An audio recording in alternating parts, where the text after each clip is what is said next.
Bene, buonasera a tutti, benvenuti all'Ateneo Veneto. Grazie Lucio Caracciolo per essere qui, grazie Riccardo Calimani per essere qui, due intelligenze raffinate che ragioneranno del presente, del presentissimo. Il 24 febbraio 22 è stato un brusco risveglio per noi tutti. Credevamo che dopo la caduta del muro di Berlino, la fine dell'Unione Sovietica, lo scioglimento del patto di Varsavia, la riunificazione della Germania, l'Europa avrebbe avuto un periodo di pace infinita. E avevamo avuto anche il grande sogno che per me continua a esistere, forse per Lucio Caracciolo no, dell'europeismo.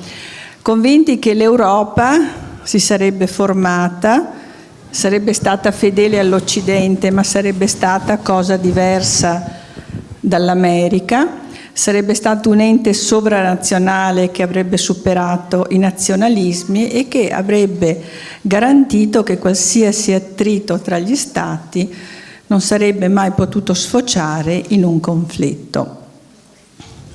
Così non è stato. Lucio Caracciolo parla di bluff europeista, di una pace costruita sulla legge e non sulla realtà. Comunque, quale che sia la ragione, ci siamo svegliati dal sogno. Abbiamo avuto la guerra in casa, non che guerre non ce ne fossero state prima, c'era stata la guerra del Golfo, l'Afghanistan, l'Iraq. Avevamo avuto la vicinissima guerra nell'ex Jugoslavia che avevamo fatto finta di non vedere. E comunque ci eravamo illusi di questo periodo di pace, ma, come dice Lucio Caracciolo, cacciata dalla porta della legge, la guerra rientra dalla finestra della storia. E ci ha trovato tutti impreparati, perché quando politicamente non si accetta o non si ammette che esista qualcosa, non ci si prepara quando qualcosa viene ad essere. Quindi non avevamo e non abbiamo gli strumenti né culturali né tecnici per affrontare questa guerra, nei confronti della quale l'Europa è andata un po' in ordine sparso, perché ognuno aveva un'idea diversa su cosa fare o su cosa non fare. L'Europa non ha dato una risposta unita e abbiamo scelto la via più semplice che si può scegliere, che è quella delle sanzioni. È la via più semplice in ogni sistema. Quando anche nel nostro sistema giudiziario la via più semplice è quella di creare nuovi reati, nuove sanzioni. E noi così ci siamo comportati nei confronti della Russia. E in questo grande gioco, che ormai vede una triangolazione tra America, Russia e Cina, noi siamo tremendamente esclusi. Esclusi perché non siamo in grado di influire. E Lucio Caracciolo ci invita a una riflessione su un periodo che noi volevamo vedere archiviato, che è stato il periodo della guerra fredda. Io l'ho trovata una grande provocazione questa di ripensare al periodo della guerra fredda, perché Caracciolo ci dice che non era affatto un paradigma negativo, perché era fondato su un principio di realtà. Le due grandi potenze non potevano, pur rimanendo diverse e rimanendo belligeranti, perlomeno sulla carta, non potevano permettersi di annientarsi, perché, o meglio, di annientare l'una l'altra, perché l'annientamento dell'una avrebbe voluto dire l'annientamento dell'altra. E è una soluzione che a me sembra veramente ardita, quella di ripensare alla guerra fredda, e forse anche un po' antistorica, però è una riflessione importante sulla quale dobbiamo ragionare. Termino la mia, che non è una presentazione ma è solo un saluto, con due frasi che ho trovato nel libro e che dicono: la guerra fredda è stato l'ultimo e per noi specialmente vantaggioso ordine di pace. Perché non provare a ristabilirne i principi adattandola al contesto corrente, trarre spunto non per una vera pace, ma per una successione di tregue e intese limitate, sulla base della reciproca garanzia non scritta ma effettiva, della rinuncia a sovvertire il regime avverso. Tanti spunti, anche provocatori. Lascio la parola a Lucio Caracciolo, che ringrazio ancora, e a Riccardo Calimani, che ormai è un amico del nostro Ateneo. Grazie.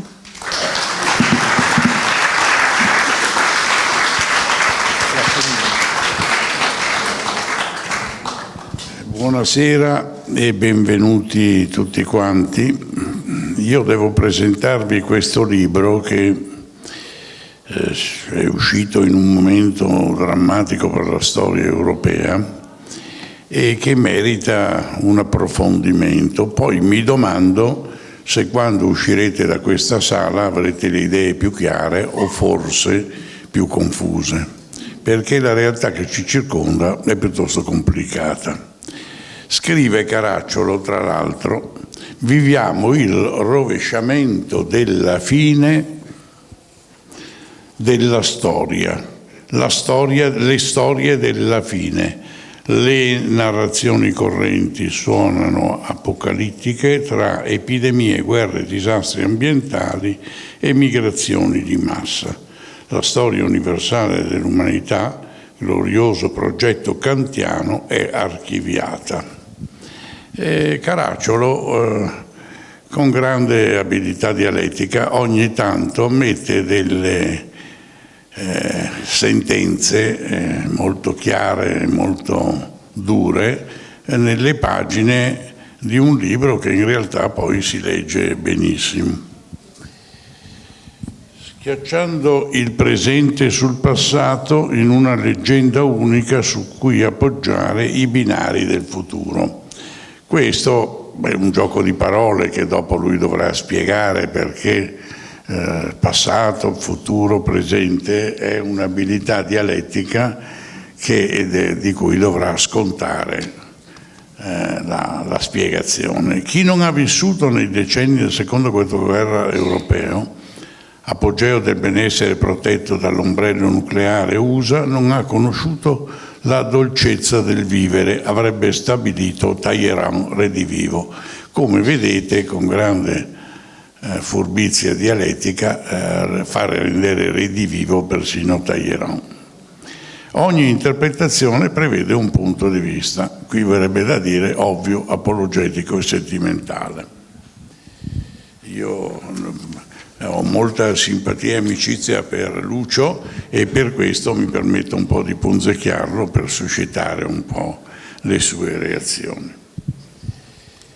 Le pagine del libro sono ricche di aspetti tautologici.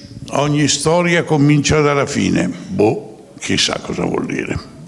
Dall'arbitraria scelta di un approdo da cui interpretare il passato e prepararsi all'avvenire. Questa fine è insieme inizio di altre storie e merita a meno di aderire al post-storicismo che qui critichiamo. La nostra analisi parte dalla narrazione ideologica che sottointende la fine della storia, vertiginosa astrazione. Insomma, queste pagine meritano l'attenzione di qualcuno che cammina su una strada e ogni tanto si trova di fronte a una strada asfaltata, ben selciata alla veneziana, oppure a un trabocchetto oscuro. E credo che l'autore si diverta un po' a suscitare nel lettore questo tipo di gioco, quasi per svegliarlo dal torpore. L'ideologia che fissa un termine alla progressione della storia umana è smaccatamente occidentale. All'incrocio tra illuminismi franco-germanici e loro tardo-seicentesche traslazioni rivoluzionarie in Europa e in Francia, proprio perché occidental illuministica tale filosofia non può che pretendersi universale. contraddizione che la rende inapplicabile, almeno di non postulare la progressiva identificazione del resto del mondo con l'Occidente.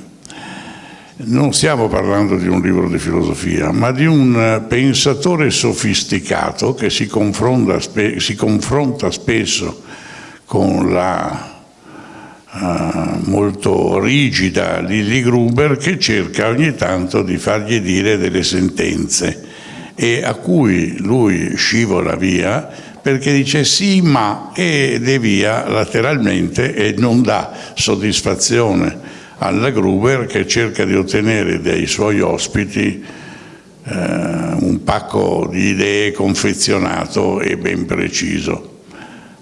Non so se mi sbaglio, potrei sostenere qualcosa di diverso.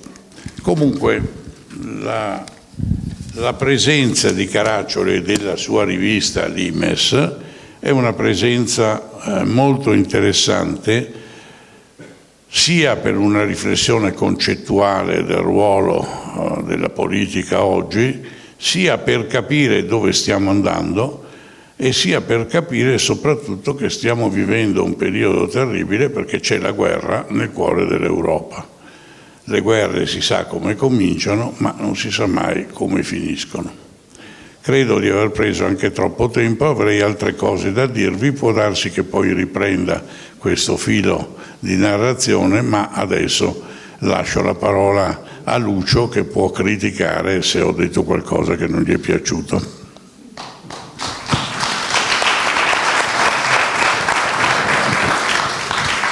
Grazie Riccardo, buonasera a tutti, è davvero un grande piacere. Fra l'altro sono molto affezionato all'Ateneo Veneto, perché qui nel 1993, come dicevo alla Presidente, tenemmo il primo incontro di Limes, quindi è un posto, diciamo, del cuore. Bene, sono state presentate alcune frasi scelte del mio opus, non esattamente magnum, e quindi cercherò di darvi quello che dal mio punto di vista è il contesto che ho cercato di affrontare in questo libro, che è un libro che si propone, come appunto si capisce in parte da quello che è stato letto, come un libro a tesi, quindi un libro aperto e anzi esposto alla contestazione, sperando che susciti, appunto, come mi pare stia suscitando, dei punti di vista diversi. Qual è il mio punto di partenza? Il punto di partenza è la fine della storia, cioè il riferimento al celebre libro di Fukuyama, che in realtà è molto migliore del suo titolo, appunto The End of History. L'inglese ha il vantaggio di poter essere letto in due modi: The End of History nel senso della fine della storia e The End of History in senso il fine della storia, che non sono esattamente la stessa cosa. Infatti quando uscì Fukuyama ne dette una lettura al femminile, poi vedendo che la storia non finiva ne ha dato una lettura al maschile. Ma su questo si può approfondire. Mi pare abbastanza evidente che la storia non possa finire, almeno finché esiste l'umanità che la fa, la studia e la interpreta. Perché si pensava allora, che cosa intendeva Fukuyama, che è un pensatore tutt'altro che banale, che cosa intendeva con fine della storia?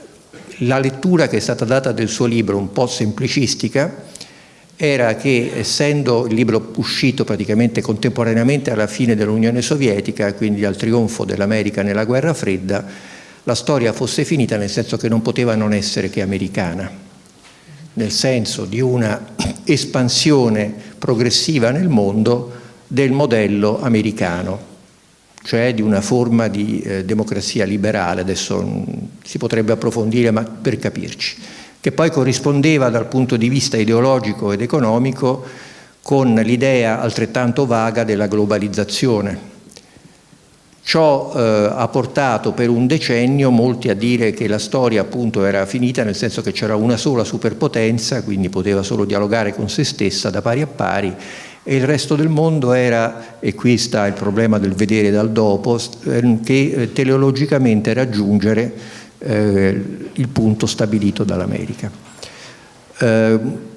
Poi c'è stato l'11 settembre, poi c'è stata la sfortunata impresa prima afghana, poi irachena, la cosiddetta guerra al terrorismo, che decisamente non poteva presentare il modello americano come la fine della storia, e poi siamo arrivati, ci sono state, noi l'abbiamo rimosso paradossalmente, 10 anni di guerre nella ex Jugoslavia, cioè dietro casa, più Europa di quello non saprei cosa, e siamo arrivati all'invasione russa dell'Ucraina il 24 febbraio dell'anno scorso, e a quel punto io credo che non so se per fortuna o no, ma insomma di fatto qualsiasi idea di avere fissato nel 1992 fine dell'URSS e affermazione dell'America appunto la fine della storia, e quindi la storia ridotta quasi a cronaca, questo non poteva più essere sostenuto. E infatti Fukuyama, che non è stupido, disse: ma io veramente non intendevo il modello americano, intendevo il modello europeo. Cioè, e qui coglie un punto importante, l'Unione Europea, così come è evoluta dalla fine della Seconda Guerra Mondiale fino a oggi, si è presentata come un modello utile e cui ambire per finire la storia, o meglio, per impedire che ci siano altre guerre. Qui ci sarebbe da fare tutta una genealogia filosofica che vi risparmio, ma insomma alla fine si arriva sempre a Hegel e si arriva poi a tutte le interpretazioni della filosofia della storia che prevedono appunto un percorso razionale con uno spirito assoluto che poi determinerà il paradigma di tutto il mondo. Però, mettendo i piedi per terra, la fine della storia è stata in realtà, secondo me, quel periodo che va dalla fine della Seconda Guerra Mondiale alla crisi di questi 2 decenni, quindi post globalizzazione e post dominio assoluto dell'America, che abbiamo chiamato guerra fredda. Ora il problema della guerra fredda è che abbiamo chiamato pace una guerra, che abbiamo chiamato guerra una pace, cioè abbiamo dato un nome negativo a un periodo che, insomma, credo che su questo possiamo essere tutti d'accordo, per noi europei è stata una pace mai vista. Poi per noi europei occidentali che abbiamo perso la guerra, e noi italiani in particolare che abbiamo perso la guerra dalla parte più giusta e fortunata, a maggior ragione, magari i nostri co-europei dell'Est potevano avere e hanno delle recriminazioni. Ma non c'è dubbio che la fine delle potenze europee, perché questo di tratta, le 2 guerre mondiali sono state, la prima e la seconda sono state la fine, o meglio il suicidio delle grandi potenze europee che ancora all'inizio del Novecento dominavano il pianeta. Le 2 nuove potenze non erano europee, se non nella misura in cui molti americani sono di origine europea e nella misura in cui noi vogliamo considerare o non considerare i russi europei. Ma in ogni caso le potenze classiche erano state messe fuori gioco, la Germania in maniera particolarmente drastica. Su che cosa si basava l'equilibrio della guerra fredda? Insisto, la pace di quegli anni. Si basava certamente, lo sappiamo, sull'equilibrio del terrore, sulla bomba atomica, eccetera. Si basava su patti non scritti ma effettivi, come quello cosiddetto di Yalta, che non è mai esistito ma che si considera codificato, cioè sul fatto che Unione Sovietica e America erano nemici, ma in qualche modo, guardando il sistema mondiale nel suo complesso, facevano ciascuno metà del lavoro nel contesto di un tentativo di organizzare il mondo. E soprattutto non volevano distruggersi, perché sapendo che distruggendo l'altro avrebbero distrutto se stesse, non conveniva fare la guerra. Ma questo è solo un aspetto. C'è un altro aspetto di tipo ideologico e anche pedagogico che consisteva nel fatto di considerare che la storia fosse tutto sommato, la storia quella recente, la storia moderna, non la storia del Medioevo o del Seicento o del Settecento, la storia recente doveva essere messa da parte. In particolare noi europei e ancora più in particolare francesi e tedeschi dovevano far finta di essersi sempre voluti bene e di continuare mano nella mano a proseguire in questo cammino. La rimozione della storia è effettivamente la sua fine. Il problema è che tu non puoi rimuovere per decreto qualcosa che inevitabilmente continua ad esistere e quindi a un certo punto il bluff, come l'ho chiamato, cioè il fatto che in Europa fossimo tutti diretti verso gli stessi obiettivi e ci volessimo tutti bene, non poteva funzionare. D'altronde non si spiegherebbe altrimenti, perché in tutta la storia di questo continente è sempre stato diviso. Quelli che sono andati più vicino a unirlo, cioè nell'Ottocento Napoleone e nel Novecento Hitler, hanno fatto la fine che hanno fatto, e comunque appunto per qualche motivo noi europei siamo estremamente diversi fra noi. Qualche volta direi che ci sono più diversità fra europei che fra europei e magari altri popoli, altri paesi intorno a noi.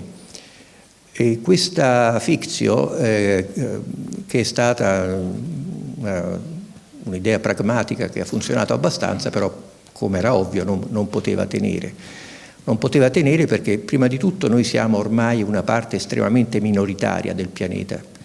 Non solo non siamo più i padroni del mondo, più o meno come eravamo, dico noi europei in genere, inglesi, francesi, tedeschi, spagnoli, persino italiani, portoghesi, danesi. Tutto il mondo, ogni continente aveva qualche possedimento europeo.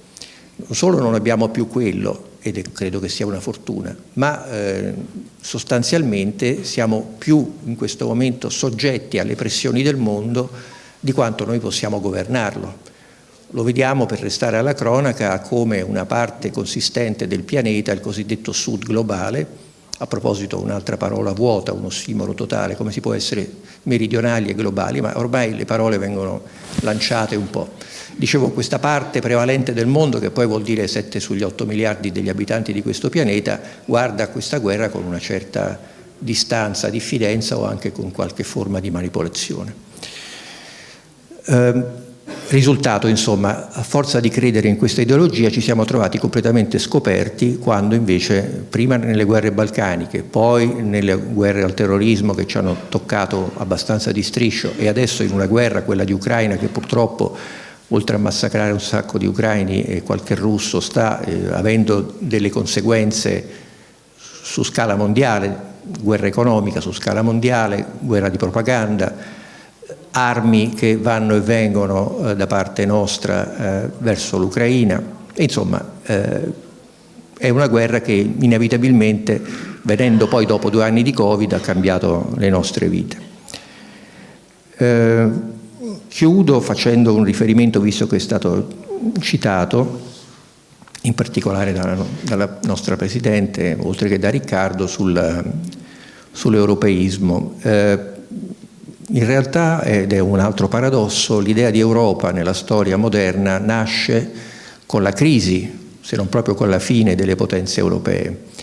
Il proto-europeista, che era una personalità di grande rilievo, il conte Nicolaus Coudenhove-Kalergi, autore, quando non aveva nemmeno 30 anni, di un libro francamente notevole che si chiama Pan-Europa, personaggio anche piuttosto strano perché figlio di madre giapponese e di padre austro-ungarico e poi diventato cittadino francese, cecoslovacco, eccetera, quindi un mix perfetto. Lanciò l'idea della Paneuropa però in modo molto diverso da quello degli europeisti post-bellici, cioè lui diceva: dobbiamo creare una potenza europea che possa guardare negli occhi i russi e gli americani.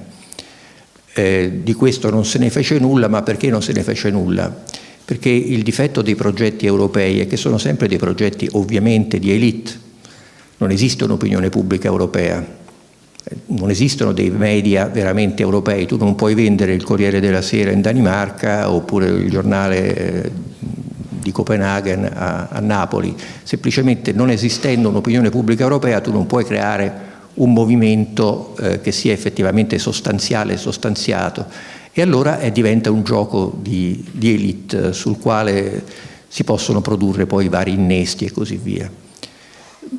L'europeismo, tra virgolette, del secondo dopoguerra si basa su un presupposto che gli europeisti cercano di rimuovere, e cioè sul fatto che sono arrivati gli americani. Se non arrivavano gli americani, col cavolo che si poteva organizzare qualcosa di simile a un concerto fra almeno le potenze dell'Europa occidentale. E quindi non dimentichiamo anche la storia in senso cronologico. Prima delle comunità europee, prima dei trattati di Roma, ci sono stati la decisione americana di restare in Europa nel 1945, che non era per niente scontata, c'è stato il piano Marshall, C'è stata la NATO, 1949, e poi a seguire le varie comunità europee, e non c'è dubbio, ed è anche ben documentato, di come alcune correnti europeiste, in particolare penso a quella francese di Monnet e Schuman, fosse proprio esplicitamente appoggiata dagli Stati Uniti per mettere pace in Europa occidentale e naturalmente per mantenere quel controllo dall'alto, fra l'altro chiesto più dagli europei che non voluto dagli americani, che ha permesso di resistere alla pressione sovietica, che ha permesso di evitare quello che gli americani e molti europei temevano di più, cioè una comunistizzazione dell'Europa occidentale, che non era per niente fuori dalle possibilità dopo la Seconda Guerra Mondiale, e ha appunto aperto quel periodo di straordinario benessere e di pace che dopo 2 guerre mondiali francamente è stato una boccata di ossigeno.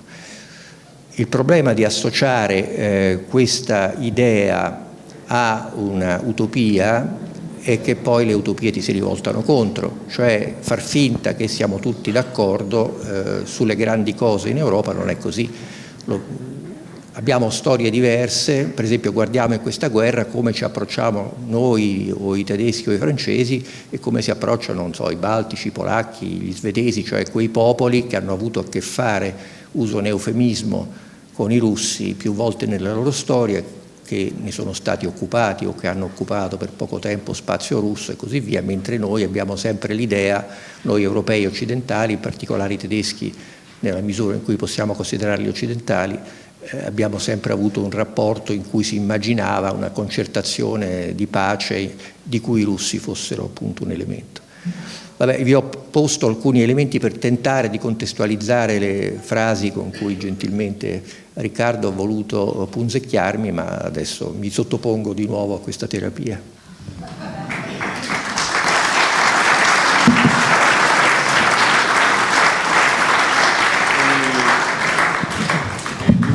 No, è del tutto evidente che se ne approfitta perché non sono la Lilli Gruber e allora ha una libertà molto maggiore che non con la giornalista. Io mi limito a sintetizzare in maniera piuttosto elementare i contenuti di questo libro, che come ho detto è un libro intanto che è uscito molto in un momento particolarmente utile per riflettere sullo stato politico e militare del mondo, ma soprattutto perché secondo me è un libro aperto, non ancora concluso, perché Caracciolo in fondo sfugge all'ideologia ed è molto pragmatico. Poi lui dirà se è vero o no. Il libro, nella prima parte, scava nelle origini ideologiche della fondazione della storia come teoria e come progetto. Nel primo capitolo indaga sull'ideologia della fine della storia, quale inno all'apogeo dell'impero americano, ne ha accennato poco fa. Narrazione dominante nell'ultimo decennio del Novecento e nei primi anni di questo secolo, filtrata attraverso l'interpretazione neoconservatrice. Nel secondo risale il tempo alla scoperta di fonti e di forme dell'ideologia europeistica.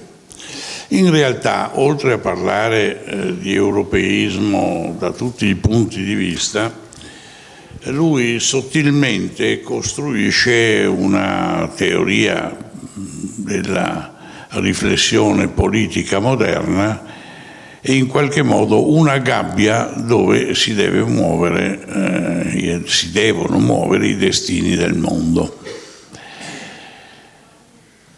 Credo che sia un libro che per fatalità o forse per scelta sia in mezzo al guado. Che cosa c'è che non è ancora risolto e perché, se sbaglio io, non è in mezzo al guado ma è già risolto, o è in mezzo al guado e allora c'è molto ancora da dire?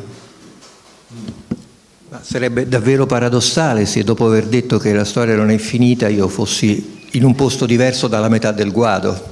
Cioè, è chiaro che non pretendo di guardare la storia dall'alto, ma per carità la guardo dal mio punto di vista basso, specifico, ed è una interpretazione appunto che si offre a tutti. Certamente è un libro non finito, come spero dovrebbero essere tutti i libri, perché altrimenti si scrive la Bibbia, ma quello che mi interessava mettere in rilievo è proprio il nostro rapporto con la storia, fra le altre cose, e aggiungo qualcosa su questo tema. Credo che tutti abbiamo notato, io avendo dei figli abbastanza giovani, uno dei quali ancora frequenta il liceo, il decadimento dell'insegnamento della storia, se non addirittura il suo quasi annullamento anche nei licei classici negli ultimi anni. Quasi fosse una materia sussidiaria, secondaria, rimovibile. Ovviamente non è così, ma perché è semplicemente un gusto, è semplicemente un caso, oppure c'è qualcosa di più profondo? Io credo che ci sia qualcosa di più profondo, per esempio il modello della cosiddetta political science, della scienza politica classica, in particolare di quella americana, che si basa sui modelli. Cioè la storia, a mio avviso, è il contrario della modellizzazione della realtà. La storia è per definizione aperta, mentre la scienza politica, che sta entrando nella storia pretendendo di darne un'interpretazione definitiva, si basa appunto sulla costruzione di modelli che possono essere utilizzabili ai tempi di Ramsete II come quelli di Giorgia Meloni, indipendentemente dal luogo e dal posto. Ecco, essendo io malato di geopolitica e quindi malato del fatto che bisogna avere dei punti specifici e profondi di partenza, perché immaginare di stabilire delle leggi universali appunto appartiene a una dimensione che non è mia, penso che questo modo di studiare la storia, cioè un modo aspecifico, acontestuale, un modo appunto da filosofia della storia, sia anche diseducativo. Tanto per fare un esempio, qualche giorno fa mi capitava sotto gli occhi il sussidiario di mio figlio che fa la seconda liceo, in un liceo classico particolarmente rinomato, in cui si spiegava Caracalla, l'editto di Caracalla, l'editto di cittadinanza. Poche righe, a fianco uno schedone in cui si parlava del dibattito nell'attuale Repubblica Italiana circa la cittadinanza da dare a chi ci abita. Allora, se un ragazzo viene educato a pensare che tra Caracalla e oggi non c'è differenza, è lo stesso tema che viene affrontato da esseri umani in età diverse, allora comincio a preoccuparmi.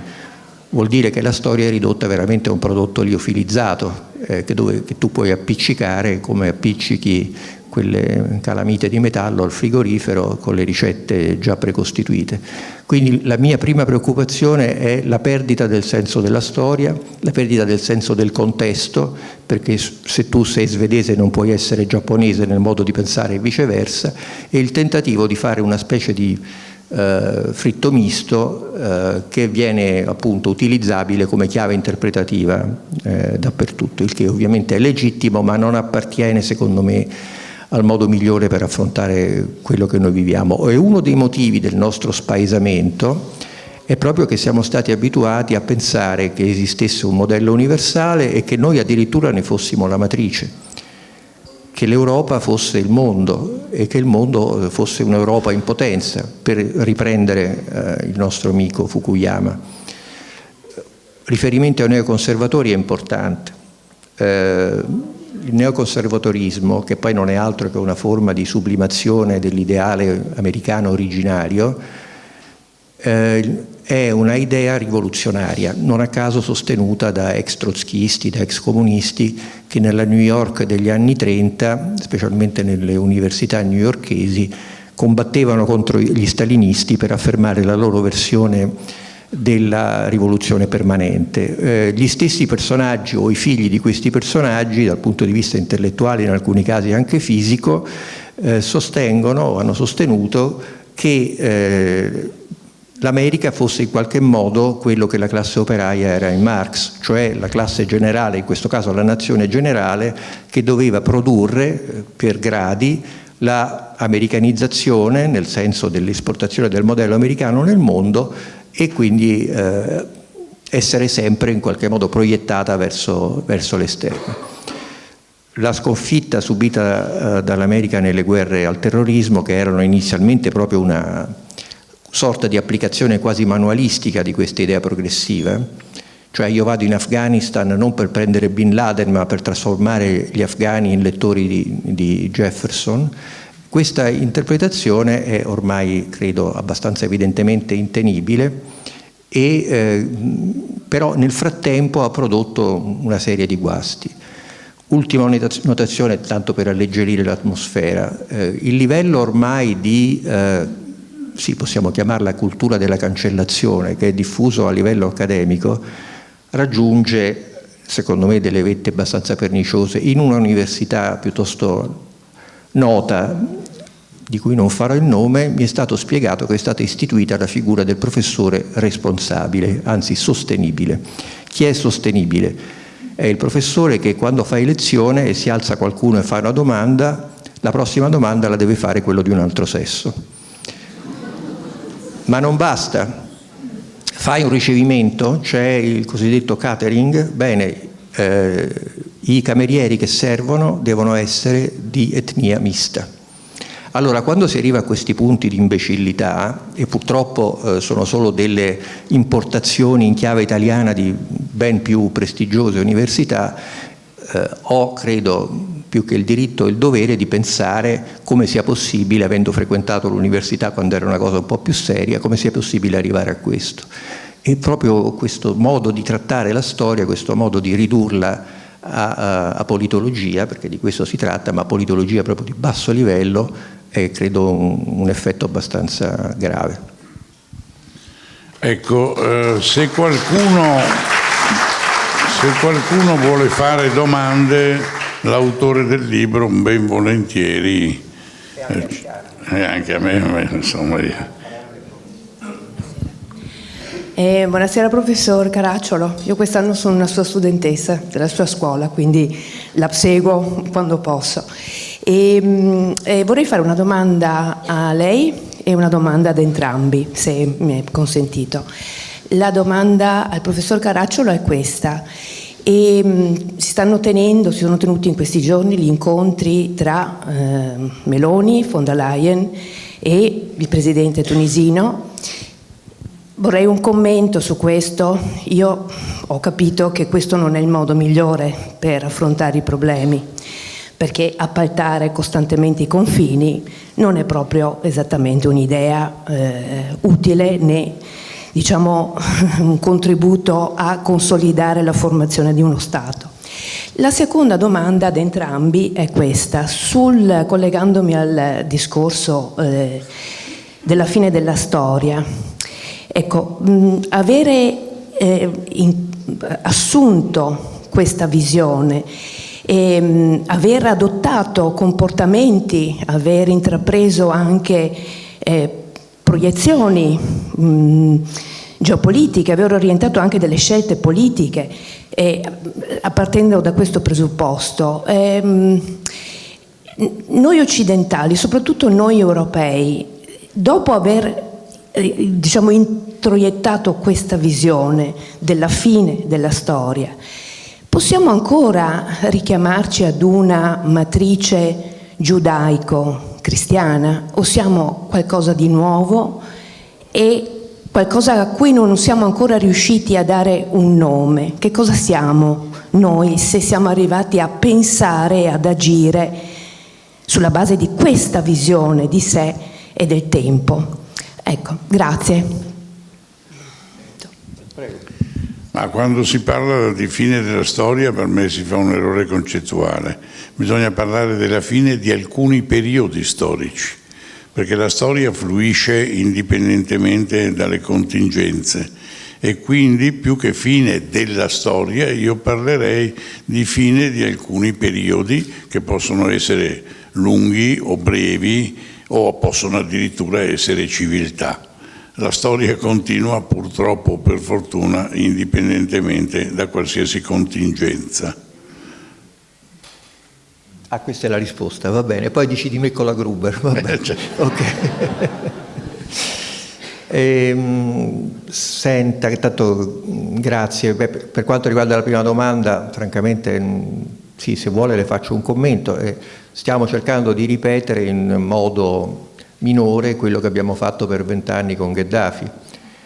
Cioè ti diamo un po' di soldi, tu ti tieni un po' di migranti e poi se c'è qualche problema ricontrattiamo il tutto, oppure quello semplicemente che ha fatto la Merkel con Erdogan quando sono arrivati i siriani che lei pensava di poter in qualche modo integrare e che invece poi dopo 2 settimane ha stabilito che non poteva farlo.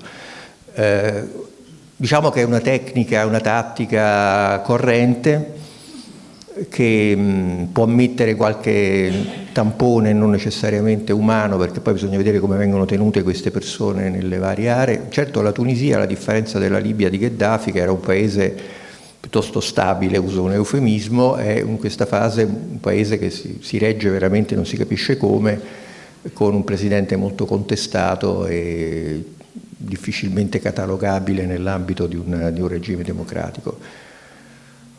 La seconda domanda implicherebbe conoscenze che non ho e tempo nemmeno, ma io non credo che uno possa per decreto espungere una parte così fondamentale della nostra storia, della nostra cultura, del nostro modo di pensare come la tradizione giudaica e la tradizione cristiana.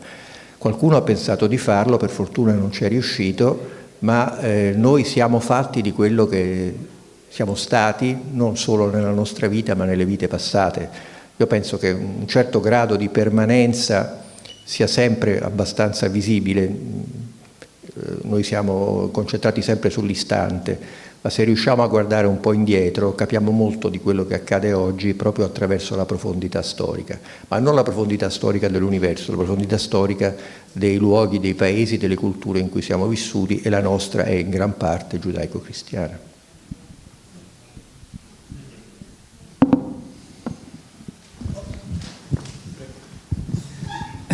Una domanda per il professor Caracciolo. Permesso che per me la storia si studiano anche gli errori del passato per perfezionarli nel futuro. Lei in un ultimo articolo della Stampa ha parlato riguardo alla guerra in Ucraina che sarebbe meglio piuttosto di una vittoria certa di una pace confusa. Può spiegare questo significato? No, non ho scritto questo, ho preso un interessante articolo di Mario Draghi in cui diceva testualmente: questa guerra la deve vincere l'Ucraina e non va bene nemmeno un muddle draw, che possiamo tradurre un pareggio confuso. Poi allora ho cercato di definire cosa può essere la vittoria ucraina. Allora, ci sono ovviamente vari aspetti che vanno trattati, ma il punto fondamentale è che la vittoria ucraina presuppone l'esistenza dell'Ucraina e visto quello che è successo fino adesso, in questi 16 mesi dopo l'invasione russa, alcune tendenze ti fanno pensare che l'Ucraina abbia già pagato un prezzo abbastanza alto. Per esempio, quando l'Ucraina è diventata indipendente nel 1991 aveva 51,3 milioni di abitanti, oggi ne ha meno di 30. Cioè il fattore umano non conta? Cioè come puoi ricostruire un paese avendo perso in una generazione metà dei suoi abitanti? Il che vuol dire, come è evidente, che la ricostruzione dell'Ucraina, questo è bene ricordarlo perché se no ci facciamo delle idee strane, la ricostruzione dell'Ucraina, che è una necessità per gli ucraini ma anche per noi, perché non possiamo permettere che un buco nero grande 2 volte l'Italia sia a poche centinaia di chilometri dal nostro confine, implica un aiuto internazionale che non viene da Marte, nemmeno dal Giappone, ma deve venire per forza dall'Europa, anche perché gli americani su questo sono stati molto chiari. Noi abbiamo pagato la guerra, abbiamo dato le armi, voi avete fatto finta di dar qualcosa, grazie, ma la ricostruzione sono affari vostri. E tanto per parlare di cifre e non di cose strane, come sappiamo il rapporto stilato da BlackRock, questa grande agenzia guida americana, che faceva un calcolo anno su anno, cioè da febbraio dell'anno scorso a febbraio di quest'anno, aveva individuato in circa 411 miliardi il costo della ricostruzione di un paese che prima della guerra aveva un PIL di 180 miliardi. Cioè, la domanda è: esiste ancora l'Ucraina? Certo che esiste, ma può esistere in modo vivibile per i suoi abitanti e anche può esistere in un modo vivibile per noi, per la nostra sicurezza. Questo credo che dovrebbe essere una priorità.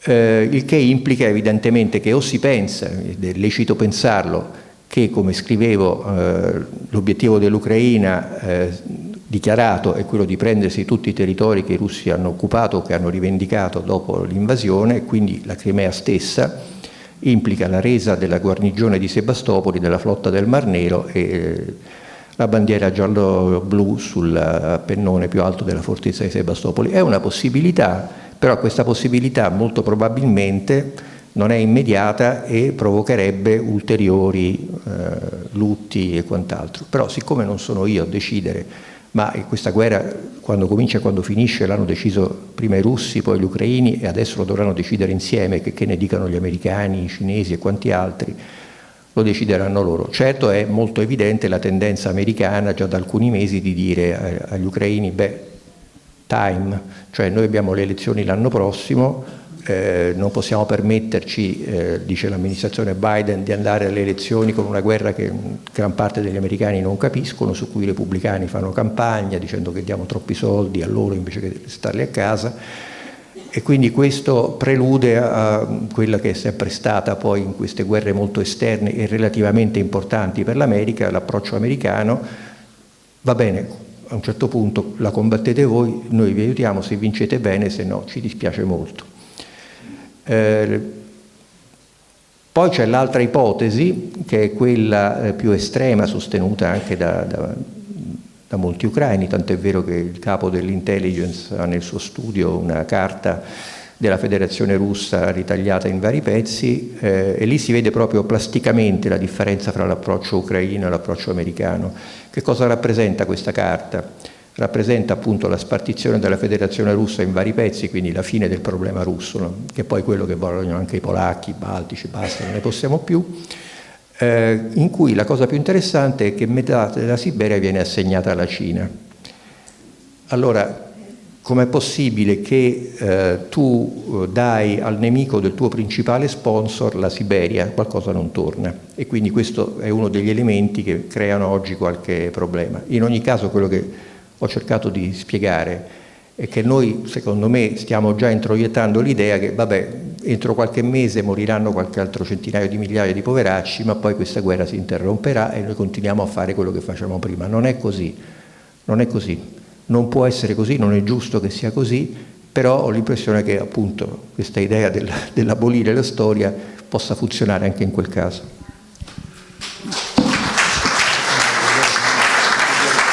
C'è un altro punto su cui ti chiedo di fare una considerazione. Fino a qualche tempo fa si diceva che l'Ucraina era il granaio d'Europa. Adesso con la guerra evidentemente molti dei raccolti saranno andati perduti, però non si vedono le conseguenze sul mercato del grano in Europa. I prezzi non sono aumentati. Sai perché? Perché noi in realtà, dopo aver detto tanto sul fatto che bisognava sostenere i paesi che vivono di cereali sovvenzionati, prego? Africa e Asia. Esatto, in realtà la maggior parte del grano lo stiamo importando noi. Lo stiamo importando noi per vari motivi, non ultimo il fatto che c'è stata una specie di rivolta dei contadini polacchi, i quali hanno detto: ma come noi adesso facciamo entrare il grano ucraino, i prezzi sono tracollati di 14 volte, e il governo, che è il governo dei contadini polacchi, ha detto no, va bene, cerchiamo di bloccare questo flusso. E poi c'è la difficoltà in qualche modo mediata dai turchi, ma fino a un certo punto, di esportare via Mar Nero. Quindi purtroppo il granaio d'Europa in questa fase può fare poco. Un altro aspetto, ma mi piace utilizzare questa tua domanda per allargare brevemente il discorso, è il funzionamento delle sanzioni.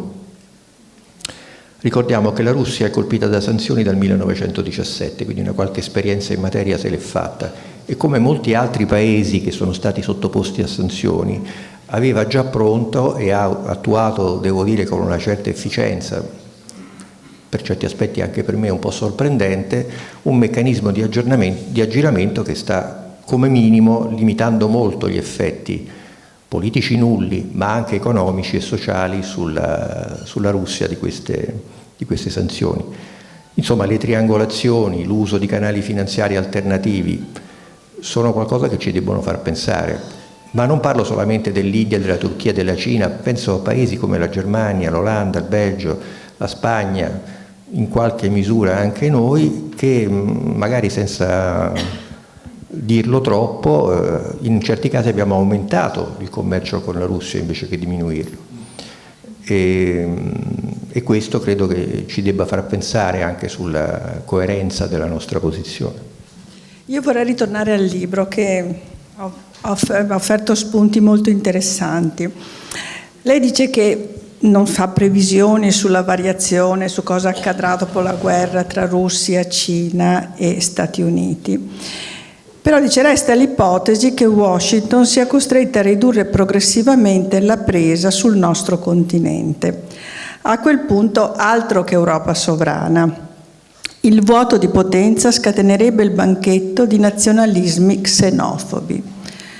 Pullulano storie particolari e particolaristiche che regimi erigono ad autolegittimazione o a giustificazione di guerre di recupero di territori per ataviche possessioni. Questa mia frase mi è molto piaciuta, quasi manipolazione geopolitica dell'usocapione. Vuole spiegarci meglio? Voglio dire che il fatto che noi abbiamo avuto quella pace che abbiamo chiamato guerra fredda deve moltissimo, se non quasi tutto, all'America. Se noi non capiamo questo, capiamo poco di quello che è accaduto qui e di quello che ancora è, perché noi siamo comunque parte di un impero informale ma di fatto esistente, guidato dall'America e che in Europa comprende quasi tutti i paesi in modi diversi e senza nessun tipo di imposizione, anzi siamo stati spesso più noi a chiamare gli americani di quanto gli americani. Il fatto è che se prosegue la tendenza che si vede ormai non da questo presidente nemmeno da Trump, ma almeno dall'ultima fase di Bush in avanti, e cioè quella di dire vabbè adesso però noi non possiamo reggere il mondo da soli, abbiamo dei problemi enormi a casa nostra, abbiamo problemi strutturali, identitari a casa nostra, dobbiamo occuparci di questo e il mondo se la caverà come può, naturalmente sotto un controllo dall'alto americano. Ecco, una volta che l'Europa venisse, come in parte già è, emancipata da un controllo americano abbastanza solido, non è che devono rinascere, stanno rinascendo alcuni fenomeni etnonazionalisti che fondano l'identità nazionale su fattori etnici o addirittura razziali e che una volta stabilito che appunto è finita la guerra fredda, è finita la pace, dicono vabbè a questo punto io faccio quello che penso sia giusto per me. Allora, prescindendo completamente dal contesto in cui vivono, dai vicini, dagli altri popoli e quant'altro. Allora, la mia impressione è che questo sia frutto di due fenomeni principali, uno che sono strettamente connessi, uno appunto l'arretramento dell'America. Se voi andate in America ve ne vedete subito, no? Vi rendete conto di quanto loro siano tanto sostanzialmente provinciali, ma soprattutto si occupano di altre parti del mondo in questo momento piuttosto che dell'Europa, ciò che lascia margini di manovra molto più importanti a noi. E in secondo luogo proprio, ahimè, lo devo ripetere, anche dalla retorica europeista che ci ha fatto pensare quello che non siamo. Qualsiasi tipo di politica che omette il principio di realtà alla fine va a sbattere e il risultato è che appunto proclamando l'europeismo e facendo finta di andare tutti d'amore e d'accordo troviamo ormai emergere in maniera sempre più chiara, sempre più netta e non solamente nell'ex Europa orientale, anche in paesi dell'Europa occidentale, fenomeni di nazionalismo esclusivo. Questa è casa mia, non voglio vederne altri intorno. Fra l'altro in un contesto di declino demografico e di aumento dell'età mediana della popolazione che già mette in crisi l'assetto sociale, questo sta diventando qualcosa di pericoloso e che a mio avviso va contrastato e quantomeno discusso.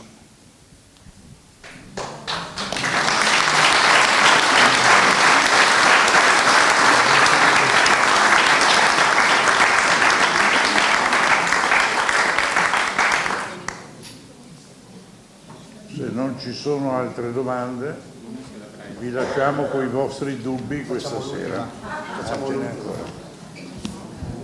Sì, se tutti i nostri valori di riferimento sono inevitabilmente un prodotto storico e l'universalismo è stata, diciamo, un'utopia, un'illusione, Cosa rimane per quanto riguarda le politiche internazionali, oltre il pragmatismo che ha sempre come la deriva, il rischio di deriva del cinismo, e questo può mettere anche in crisi la stessa, diciamo, possibilità dell'organizzazione umana in comunità.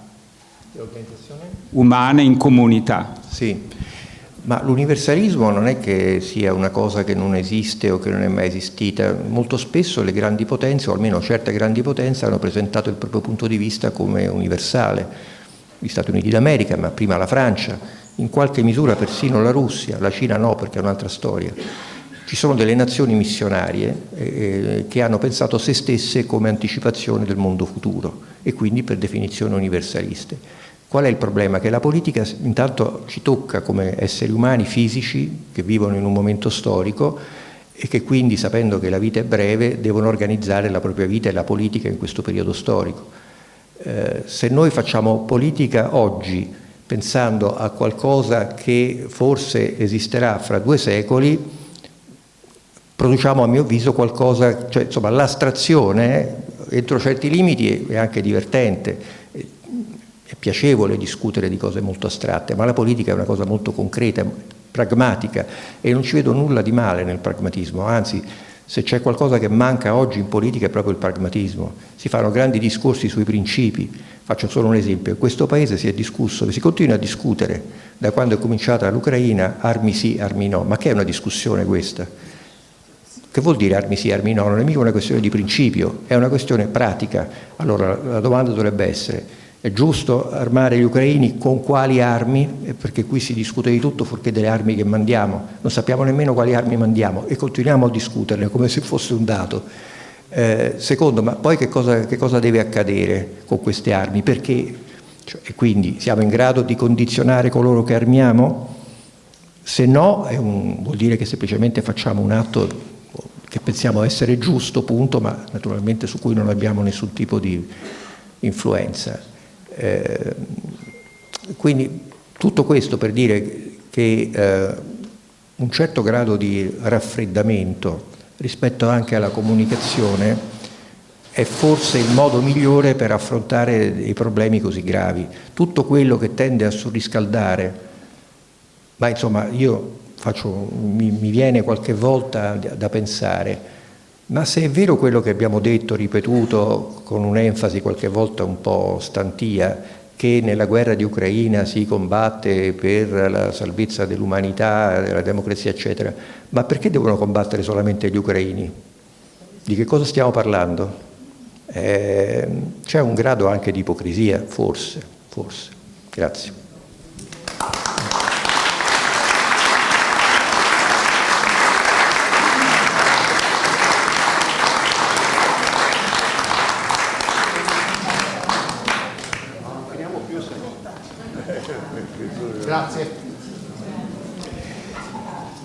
Grazie a voi allora, è stato un piacere. Grazie a Riccardo.